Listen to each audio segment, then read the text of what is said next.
अस्सलाम वालेकुम नाज़रीन और हज़रात, मैं हूँ अलीशा अरब और आप देख रहे हैं राजस्थान का वाहिद उर्दू चैनल तस्नीम टीवी। तो आज इस पेशकश में हम आपको रूबरू करवाने जा रहे हैं वो शख्सियत से जिन्होंने अपने मुल्क की आज़ादी के खातिर अपनी तालीम छोड़ दी और अपनी जान की परवाह ना करते हुए हिस्सामंद हुई हिंदुस्तान की जंग में। आज आपको सब उड़ीसा की मदर टेरेसा के नाम से भी जानते हैं।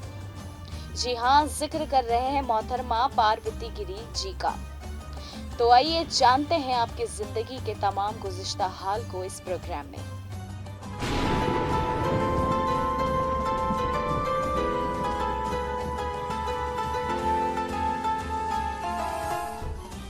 पार्वती गिरी ने 16 साल की कम उम्री में हिंदुस्तान छोड़ो तहरीक में शमूलियत इख्तियार की थी। आज़ादी के बाद इन्होंने यतीमों और ख़वातीन की बेहतरी के लिए काम किया। आप 19 जनवरी 1926 को उड़ीसा के गैर मुनक़्क़िस संबलपुर ज़िले के समलाइबदार गांव में पैदा हुई।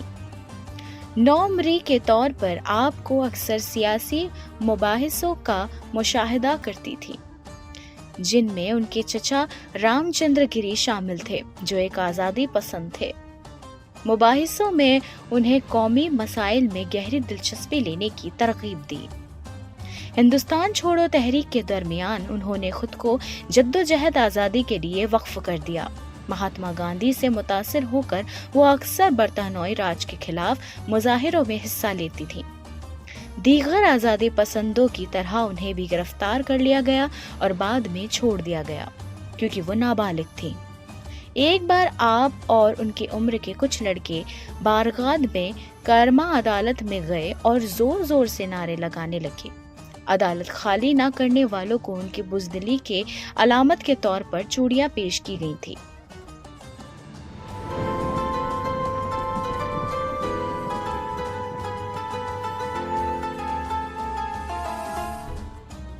उड़ीसा के वजीर आला नवीन पटनायक ने एक बार पार्वती गिरी को रियासत की मदर टेरेसा के तौर पर सराहा था, जो कि मुमताज आज़ादी पसंदों और सामाजिक कारकुनान में से एक थे। दर हकीकत उड़ीसा हुकूमत ने उनके एजाज में एक आदपोशी स्कीम वक्फ की थी। एक और वाकया में आप 3 लड़कों के साथ उनकी गैर मौजूदगी में मजिस्ट्रेट के घर में घुस गई थी और उनकी कुर्सी पर बैठ गई थी, और एक लड़का चपरासी और दूसरा वकील था, और पार्वती ने अपने मुआवनीन को हुक्म दिया कि वो मजिस्ट्रेट को रस्सियों से बांधकर उनके सामने पेश करें। पुलिस ने उनको गिरफ्तार कर लिया था और आपको 2 साल की कैद में रखा गया था।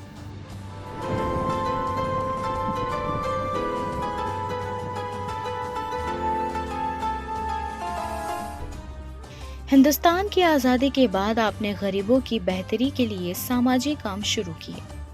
उड़ीसा में आने वाले कहत के दरमियान वो गांव-गांव भागे और खाने के लिए जद्दोजहद कर रहे लोगों में मदद तकसीम की। आपने बच्चों और यतीमों को पनाह देने के लिए यतीम खाना कायम किया। उनके अलावा उन्होंने जेलों की हालत पर गौर किया और वहां की हालत में सुधार के काम किया। इतनी कम उम्री में एक लड़की के इस जज्बे को आज भी हिंदुस्तान सलाम करता है। आपने गरीबों और वहाँ के कैदियों की जो हालत खुद अपने नज़रिए से देखी, शायद कोई और नहीं देख सकता था। इसी ही वजह से आपको उड़ीसा की मदर टेरेसा के नाम से भी जाना जाता है, और हिंदुस्तान आपको हमेशा इस बात से और आपके इन बेहतरीन कामों से याद रखेगा।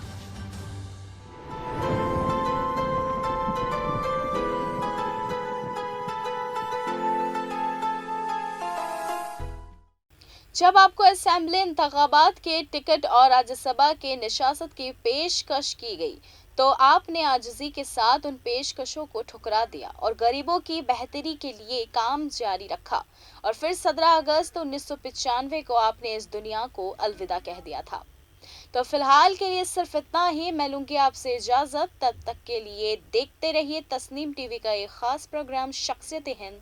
अल्लाह हाफिज।